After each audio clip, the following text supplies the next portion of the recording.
Loyal viewers will know I made banana infused Jameson last week, so I thought I would try some more drinks with it.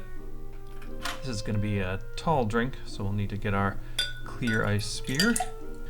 1.5 ounces of Jameson goes in, 3/4 of ginger liqueur, but there'll be more on that in a video next week. Maybe just a 1/4 ounce of Fernet, just to bitter things up. Give it a good stir and top it off with soda water. I decided I would throw in a little mint just to jazz it up. And there you go. A bitter banana buck. Delicious.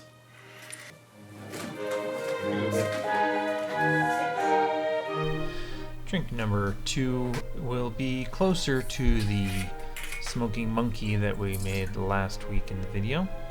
My wife likes this combination of banana and coffee, and I can't say I blame her. This is going to be 1 ounce of our banana infused Jameson, 1/2 ounce of Cognac, and 1/2 ounce of Coffee Liqueur.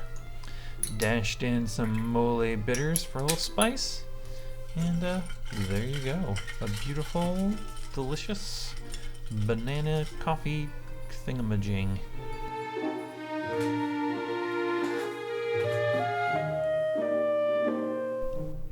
And in late breaking news, a loyal viewer, my most loyal viewer, sent me the garnishes I need for the smoking monkey.